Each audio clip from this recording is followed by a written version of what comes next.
예, 시황의 해설자들 코너입니다. 메리츠증권 광화문 금융센터 신영목 이사님 오셨는데요. 예, 저는 기분이 좋습니다. 어서 오십시오. 안녕하세요. 늘 고민하시고 새로운 좀 얘기를 많이 해주시거든요. 우리가 표면적으로 아는 얘기들 말고요. 오늘 주제 이야기 나누기 전에 잠깐 전반적인 장에 대한 2,400을 터치하면서 그래도 제법 아래쪽에 바닥을 형성하면서 올라옵니다. 네, 기대감을 좀 가져도 될지 아니면 여전히 조심스럽게 가는 게 좋을지 잠깐 코멘트 먼저 해주세요. 여전히 뭐 올라가는 종목 따라가시면 안 된다고 보고 있고요. 예, 왜냐하면 지금 이 시장의 반등이 어떤 기조적인 반등, 어떤 문제가 풀려서 올라가는 반등이 아니라 전 기술적 반등이라고 보고 있습니다. 왜냐하면 미국의 어제 미국장의 반등도 보면요, 그러니까 뭔가 뉴스 플로우로 좋은 게 나온 건 없어요. 유가 지금 다시 올라갔지 않습니까? 유가 다시 100불 넘어갔거든요. 네. 그러니까 인플레이션도 지금 풀리는 기미가 안 보이고 있고, 기업들 실적 별로 이렇게 뭐 썩 좋은 흐름은 아닙니다. 근데 왜 이렇게 세게 올라왔냐? 생각보다 강하게 올라왔거든요.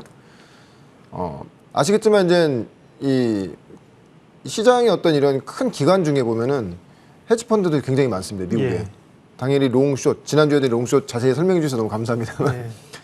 이 롱으로 가는 세력이, 롱으로 가는 기관이 있고, 그러니까 시장이 더 빠질 걸로 예상해서 공매도를 치는, 이 숏을 치는 기관들이 있는데, 어제 사실 저는 개인적으로 판단했을 때는 그런 쇼커버성 물량, 그러니까 환매를 해야 되기 때문에, 그러니까 이렇게 보는 거죠. 더 이상 빠질 건 없을 것 같다. 왜냐면은 우리도 이제 어떤 주가가 목표가 갔으면 더 이상 오를 수 없을 거라고 판단이 되면 매도를 하지 않습니까? 그것처럼 반대로 더 이상 빠질 것 같지 않은 주식들을 이제 주식을 사서 상한을 시켜야 되는 그런 단계. 그러니까 어떻게 보면 그런 부분은 되게 좋게 볼 수 있습니다. 뭐냐면 더 이상 시장이 빠질 것 같지 않은, 바닥은 나온 것 같다는 어떤 그런 시장의 시각이 되는 것 같고, 그래서 어제도 약간 어떤 시장에 좋은 어떤 큰 모멘텀이 될 만한, 이게 S&P랑 뭐 나스닥이 2, 3% 정도 오를 정도면은 아시겠지만 어떤 뭐 빅뉴스, 되게 좋은 이벤트 같은 게 나온다든지 그런 게 나와야지 이렇게 움직여주는 건데, 어디를 이렇게 뒤져보고 찾아봐도 그런 건 없어요. 뭐 그렇다고 해서 뭐 러시아나 우크라이나 사태가 뭐 어떻게 뭐 진척되고 있는 것도 아니고, 근데 주가들은 세게 올랐단 말이죠. 근데 그런 종목들의 면면을 보면 공매도가 많았던 종목들 위주로 해서 쇼커버성 물량들이 좀 많이 들어온 것이 아닌가. 그러니까 너무 기대치가 낮다 보니까 2분기 실적이 어느 정도 컨센서스만 부합을 해도 한참 시장이 좋았을 때 어닝 서프라이즈가 나왔던 것 같은 그런 효과가 나오고 있는데, 그것이 어떤 기조적인 어떤 반등이라기보다도 좀 기술적인 반등, 그만큼 너무 시장이 지쳐 있다 보니, 그리고 이제 그 숏을 그동안에 공매도를 많이 쳤던 어떤 그 기관이나 외국인 입장에서는 이제 좀 약간 주식을 사서 상한시켜야 되는 그런 구간이 오다 보니까 그런 수급적인 이슈가 저는 좀 더 강하다고 좀 생각하고 있습니다. 네. 주식이 일주일 단위로 주가가 집계되는 게 아니라 하루하루로 움직이다 보니까요. 뭐 하루하루만 보면 시장이 지구가 망할 것 같고, 또 시장이 오늘 같은 거 보면 어제 그저께나 다 회복될 것 같고, 그래서 큰 흐름을 잡는 게 중요합니다. 뷰를 잘 해주셨고요. 오늘 함께 이야기 나눌 전략 주제 한번 확인하겠습니다. 몇 가지 얘기를 할 텐데요. 일단은 고유가, 에너지란 여기서 기회를 찾아보고요. 반도체 얘기도 좀 하도록 하겠습니다. 먼저 반도체 얘기 좀 하면요. 최근 시장 반등 주도는 어쨌든 간에 삼성전자, 하이닉스, 반도체 상승, 외국인의 매수가 있었단 말이죠. 미국 의회가 반도체 산업에 보조금 인센티브 법안을 마련 중이다. 또 반도체 동맹에 참여해라, 이런 얘기가 있었고요. 사실 지난주에 오를 때는 TSMC 주가 실적? 그거랑 국내 반도체가 무슨 상관이 있을지 이랬는데, 보니까 외국인 매수 이것 때문일까? 나름 해석도 좀 되는데, 반도체 그전에 하이닉스도 말씀하셨고요. 네, 반도체 지금 자리 어떻게 보세요? 일단은 그 보조금 세제 지원 혜택에 대한 미국 의회의 어떤 통과를 기대하는 것이 확실히 시장의 기대감이 좀 높다고 저는 보고 있고요. 그래서 이번 주랑 지난주 보면은 그동안에 이제 삼성전자, 하이닉스 보면 외국인으로 간혹가다 집계되는 게 대부분 보면 프로그램 매수거든요. 그러니까 CFD나 프로그램 매수였는데, 진짜 이제 지난주 같은 경우에는 소위 말해서 찐으로 들어왔죠. 그러니까. 예, 진짜로 들어온 상태고. 근데 왜 사지? 환율도 높고. 그렇죠. 그랬잖아요. 맞습니다. 그러니까 이렇게 반도체가 올라도 좋은 것도 없고 실적 나왔을 때도 아무런 반응도 없는데 왜 이렇게 오르는 거야 하는. 왜냐면은 그래서 뭐 오히려 이제는 이 대형 IT 주식을 좋아하시는 분들이 역으로 도대체 이유를 찾는 그런 시장이었는데, 그러니까 서두에도 말씀드렸다시피 이게 또 이만큼 시장이 너무 기대치가 낮아져 있는 상태에서 작은 어떤 뉴스가 나옴으로 인해서 그거에 대해서 반응하는 걸 수도 있고, 특히 이제 삼성전자 하이닉스도 아시겠지만 이제 공매도가 굉장히 많은 그런 뭐 대형주 중에 하나였죠. 그런 쇼커버성 물량도 들어왔다고 보고 있고, 이제 조건부 이제 우리가 이제 아직까지는 확인되지 않지만 또 여기 이제 조건부가 이 세제 혜택에 조건이 붙을 것이다. 뭐 중국 투자를 뭐 이렇게 지연시킨다든지 이런 조건이 붙을 것이다.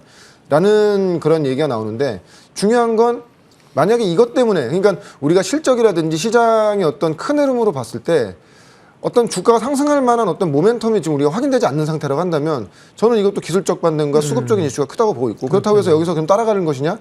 그것은 역시 좀 여전히 좀 부담스러운 구간으로 저는 보고 있기 때문에, 대신에 이런 건 있습니다. 뭐냐면 삼성전자와 하이닉스가 코스피의 어떤 주가를 잡아주고, 그리고 코스닥의 시총 상위 종목들 셀트리온 헬스케어라든지 에코프로 BM, LNF가 이런 또 그 시장의 어떤 지수를 잡아준다고 하면은 그 밑단으로 또 이제 낙수 효과, 그러니까 2분기 실적 시즌과 2분기 실적 시즌과 맞물 이 시즌에서 또 낙수 효과가 나올 수 있는 그런 시장의 분위기는 나올 수 있다. 저는 그렇게 보고 있습니다.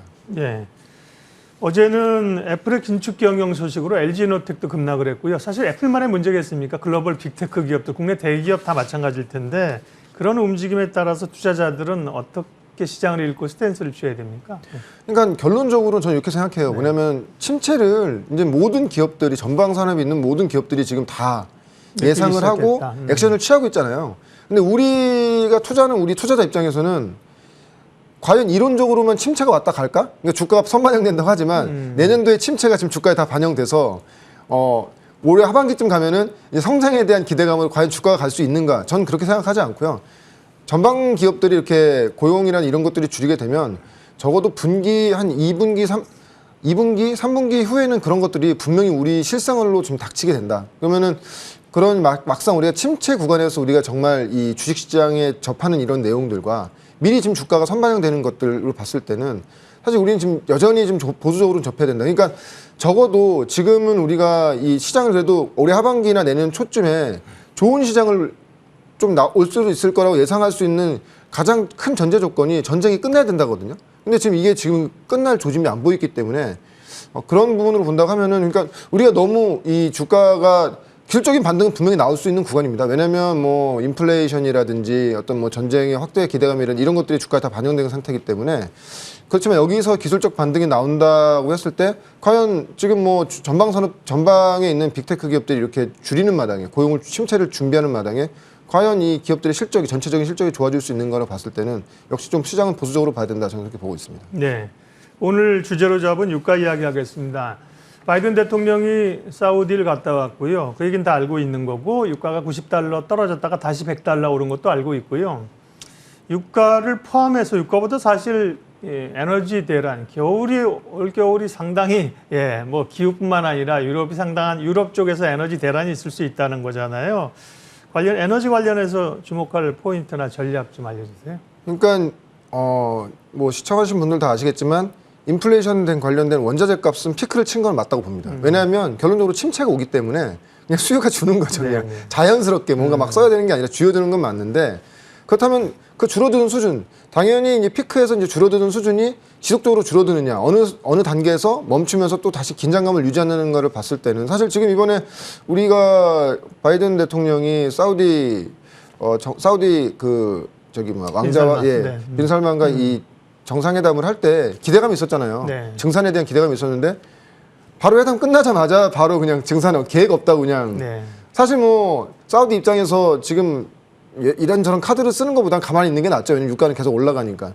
그런 부분도 있고, 계속 러시아가 그 가스 관련된 그런 문제거리를 가지고 계속 긴장감을 고조시킨단 말이죠. 왜냐면은 오늘 다행히도 이제 가스프롬에서 다시 가스 공급을 재개하기로 했지만, 어제까지만 해도 뉴스가 이제 공급을 보증할 수 없다 뭐 이런 식으로, 뭐 겨울이 오면 우리 좀 약간 그럴 수 있어 이런 식으로 제스처를 취하고 있고, 오늘 또 뉴스폴로 보면 지금 이랑 또 정상회담 했잖아요. 거기서 국제 가스 어떤 협력에 대한 공조 체제를 유지해야 된다. 왜냐하면 지금 가스 이 수출의 1, 2위가 러시아와 그 이란이기 때문에 자꾸 이제 미국과는 반대되는 어떤 이런 이런 러시아 측의 또 어떤 이런 헤게모니를 만들어가고 있는 거기 때문에 그래서 지금 보면은 인플레이션이 여기서 해소되느냐 저는 그렇게 보지 않거든요. 계속 긴장감이 유지되고 있고 여기서 만약에 무언가가 또 긴장감이 더 고조된다면 다시 또 이런 인플레이션 관련된 문제가 생길 수밖에 없기 때문에 이런 부분도 사실 이게 어떻게 될까 시장이 좋아지기 위한 전제 조건은 무조건 인플레이션이 해소가 돼야 되는데 이러지 않으면 또 강달러로 갈 수밖에 미국인이 선택할 수 있는 거는 달러 강세로 가는 수밖에 없기 때문에 그럼 내년도도 불투명한 그런 상태가 되는 거겠죠. 그래서 이 부분 우리가 너무 이제는 인플레이션 피크 쳤다고 해서 줄어든다는 것이 아닙니다. 긴장감이 완화됐을 뿐이지 이 긴장감이 유지되는 거기 때문에 이런 국제 정세에서 어떤 인플레이션의 어떤 해소 우려 같은 것들을 저는 계속 좀 봐야 된다고 보이고 그래서 이제 각 어떤 뭐 주요 원자재 상품값 가격을 보시면 아시겠지만 폴리실리콘 가격 지금 연일 신고가 지금 계속 가고 있거든요. 물론 왜 OCI가 주가가 왜 이 모양인가는 저는 좀 의문이긴 한데 좀 늘려 있죠. 최근에. 뭐 내년도에 이제 안 좋아진다는 또 이제 컨센 때문에 또 올라봐야 얼마나 오르겠냐 여기서 이제 계속 그 문제를 가지고 한 달째 지금 오르고 있습니다. 근데 주가 한 달째 조정받는데 그냥 이런 부분만 봐도 아직 이런 인플레이션 문제가 확실하게 해소되고 있는 것이 아니다. 그러니까 가장 큰 전제 조건이 아직 첫 번째로 풀어야 될 그런 해결책이 풀려지지 않고 있다. 네, 그래서 이런 부분도 좀 요즘 우리가 유심히 봐야 되는 부분이라고 보고 있습니다. 네, 에너지는 굉장히 중요하죠. 그동안은 이제 친환경을 위해서 사실 신재생에 관심을 가졌단 말이에요. 바이든 정부도. 이건 그게 아니라 유럽은 지금 러시아 가스에 뭐 완전히 목줄을 쥐고 있는 지금 상황을 겪었기 때문에 반드시 분명히 이 구조를 이제 바꾸려고 할 거예요. 맞습니다. 예, 맞습니다. 그러면 가스가 아닌 신재생이든 원전이든 뭐 석탄이든 뭐 이렇게 갈 거거든요. 그런 점에서 다른 에너지에 대한 관심 굉장히 중요하고요. 그 관련된 쪽에서 오늘 히든밸류 종목을 하나 골라오셨습니다. 네, 오늘 이제 소개시켜드릴 종목은 CS 베어링입니다. 풍력 쪽. 네, 맞습니다. 그 일단은 CS 윈드의 이제 자회사고요. 예. 물론 이제 풍력 대장주는 CS 윈드나 삼강 M&T로 다들 기억하고 계시는데 어떤 성장에 대한 그로스가 가장 큰 회사. 그러니까 우리가 일단은 이 풍력을 과연 이게 풍력 이야기하시면 우리나라에서 풍력 되냐, 우리나라는 풍력 아니다 이렇게 우리 원자력이다. 지금 일단 정부가 밀고 있는 게 원자력 쪽 아니냐 말씀하시는데 이제 글로벌 이야기 말씀드리면은 풍력이 확실히 앞으로의 성장 그로스는 굉장히 크다고 좀 보고 있고 왜냐면 뭐 앵커님께서 서두에 말씀해 주셨지만 지금 뭐 풍력 이런 지금 규모 보시면 아시겠지만 앞으로의 풍력 시장은 해상 풍력이 굉장히 크게 커질 것으로 예상하고 있고요. 유럽은 어떻게 됐건 간에 지금 에너지 문제를 풀어낼 수 있는 방법이 전혀 없어요. 뭐냐면은 뭐 가스가 나오는 것도 아니고 뭐 석유가 나오는 것도 아니고 결론적으로는 신재생 쪽에서 태양광이라든지 풍력을 밀 수밖에 없는 상태이기 때문에 물론 시간은 걸리겠죠. 그래서 항상 이 풍력 신재생 쪽으로 이 풍력 쪽이 굉장히 기대감이 굉장히 컸는데 왜 실적이 안 나오냐면은 이 설비 투자를 해야 되는데 인플레이션 때문에 너무 많이 올라버린 거죠. 그리고 이제 뭐 풍력 지금 신재생의 문제가 아니라 먹고 사는 문제가 다들 바쁘다 보니까 투자 여력이 없는데 우리가 생각했을 때 이 풍력 쪽과 신재생 쪽은 그러니까 어떤 피할 수 없는 성장이 올 수 있는 전 섹터라고 보고 있고요. 유럽은 선택할 수밖에 없겠죠. 하나 좀 더 여기에 연결지어서 말씀드리면은 앞으로 또 이 자동차 시장이 전기차로 다 바뀔 겁니다. 뭐 전체 모든 시장이 전기차로 바뀔 수는 없겠지만 적어도 20-30% 이상의 지금 우리가 다니는 차들이 전기차로 바뀐다고 하면 그 자동차의 에너지는 어디서 나올 것인가? 석탄으로 또 떼가지고 일단 기본이 석탄이나 이런 석유를 떼가지고 그 전기를 공급할 수는 없잖아요. 그러면 그게 친환경이 아니지 않습니까? 네. 결론적으로 아리백이죠. 결론적으로 친환경, 신재생으로 만든 에너지를 그린 에너지를 써야지만 전기차가 된다는 맥락이기 때문에 그와 계획을 같이 한다고 하면은 태양광이든 풍력이든 원자력이든 신재생 쪽은 굉장히 좀 커질 수밖에 없는 시장이라고 보고 있고 CS 베어링을 말씀드린 가장 큰 이유는 제가 이제 항상 말씀드리는 게 본업 말고 새로운 업에서 생겨나는 어떤 성장의 그로스가 있는 종목. 특히 CS 베어링 같은 경우에는 베어링이죠. 이미 이제 어떤 일을 하는지 들어가 있죠. 이 터빈 밑에 있는 이 터빈을 바꿔주는 이 베어링과 그리고 이 블레이드라고 하죠. 날개 부분에 이제 이거 각을 바꿔주는 이쪽에 베어링을 넣어주는 회사인데 원래 전체 매출의 한 90%가 미국의 G향으로 들어갑니다. 거기 들어가는 베어링인데 앞으로 향후에는 지금 그 고객사가 지금 지멘스로 지금 확대되고 있거든요. 그래서 지멘스는 아시겠지만 유럽 쪽에 이제 그 터빈을 만드는 회사고. 그쪽으로 해서 이제 이 어떤 새로운 성장 동력이 나온다는 것이고, 그래서 아까도 보여주셨지만 지금 육상 풍력보다는 해상 풍력종이 굉장히 그 성장의 그로스가 큰데. 그렇죠. 그래서 삼강 이벤트 같은 거 주목하는 거잖아요. 네, 맞습니다. 예. 게다가 특히나 또 우리가 주목해 봐야 될 게 지금 우리가 알고 있는 풍력의 어떤 지금 보시면 아시겠지만 해상 풍력 쪽이 굉장히 커지는데요. 지금 아시겠지만 이 풍력을 돌리는 이 터빈이라든지 이런 것들이 메가와트 기준으로 지금은 육상에 있는 이거 굉장히 중요한 그림인데 네. 지금 육상에 있는 풍력 같은 경우에는 지금 2메가와트나 3메가와트 이제 작은 규모인데 앞으로 설치될 그런 풍력의 어떤 이 터빈 같은 경우에는 10메가와트 이상. 왜냐면은 1메가와트짜리 10개보다 10메가와트짜리 이 터빈 하나가 더 효율성이 높다는 거죠. 관리하기도 편하고. 그렇죠. 거기에 들어가기 위해서는 기술력이 필요한데 이미 이 CS 베어링 같은 경우에 제가 지난번에 탐방을 갔었는데 이미 지멘스 인증을 끝난 상태에서 이제 물량이 아마 이제 서서히 들어가는 걸로. 그렇기 때문에 미국 쪽에서의 어떤 매출은 그대로 유지가 되는 상태에서 유럽에 있는 해상풍력 쪽으로 지금 넘어가는 그런 흐름이기 때문에. 그리고 이제 아시겠지만 CS 윈드가 글로벌 1위이기 때문에 이와 대한 연계된 이 어떤 네트워크를 이용한 어떤 영업이 굉장히 원활하다는 거죠. 그래서 보시면 알겠지만 여기 북미 쪽에 치중되어 있는 이런 매출이 향후에는 유럽 쪽으로 굉장히 커질 겁니다. 아마 이제 올해부터 시작될 것이고요. 물론 이제 언제부터 이제 이 집행이 되느냐가 굉장히 중요하지만 지금 최근에 이제 주가가 15,000원 갔다가 8,000원까지 빠진 가장 큰 이유가 유상증자와 무상증자를 이제 한번 단행을 했었는데 유상증자 물량이 이제 추가 상장 물량이 모두 나온 상태고요. 그래서 지금부터 보신다고 하면은 지금 최근에 보면은 풍력이라든지 원자력이라든지 태양광이라든지 이런 종목들 자체가 좀 조정을 많이 받은 상태거든요. 그래서 좀 더 탄력이 있고 좀 더 성장에 대한 그로스가 크게 나오는 회사는 저는 CS 베어링이라고 보고 있고 그래서 이 종목을 좀 향후에 재생에너지 관련돼서 좀 의미 있게 보시는 것이 좋다고 보고 있고 참고로 어저께 이제 그 뉴스로 나온 건데요. 그 미국에서 바이든 대통령이 이 에너지 비상사태를 선포한다. 왜냐면 그렇게 되면 어떤 효과가 있냐면은 2조 정도 되는 이런 투자를 집행할 수가 있습니다. 의회를 거치지 않고 지금 의회에 지금 걸려져 있거든요. 상원에서 이게 통과가 안 되다 보니까. 근데 바이든 대통령 입장에서 뭔가 성과를 내야 되고 이런 인플레이션이라든지 어떤 이런 재생에너지 관련돼서 뭔가 액션을 취해줘야 되는데 이게 다 막혀 있다는 것이죠. 그래서 아마 이번 주 뉴스로는 이제 이번 주 내로 결정된다고 하는데 만약에 미국에서 이 2조 달러에 대한 이 어떤 에너지 비상사태에 대한 이것이 선포가 되면 CS 윈드라든지 이런 재생에너지 쪽에는 엄청나게 큰 호재거리가 되기 때문에 방금 표 보시면 아시겠지만 지금 CS 베어링의 전체 매출의 한 90%가 북미 지방에서 나오는 것이기 때문에 그거에 대한 수혜성도 굉장히 크거든요.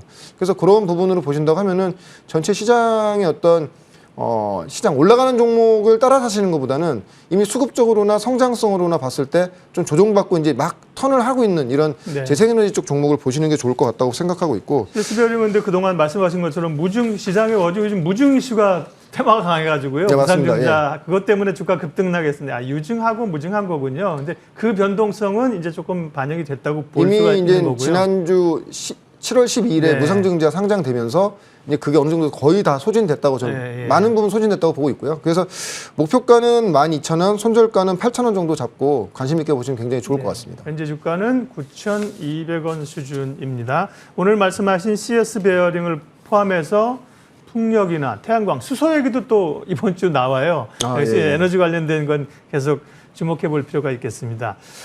유튜브 검색창에 신영목의 히든밸류 이렇게 치시면 신영목 이사님과 함께한 내용들이 잘 올라가 있으니까 참고해 주십시오. 메리츠증권 광화문 금융센터 신영목 이사님 함께했습니다. 고맙습니다. 고맙습니다.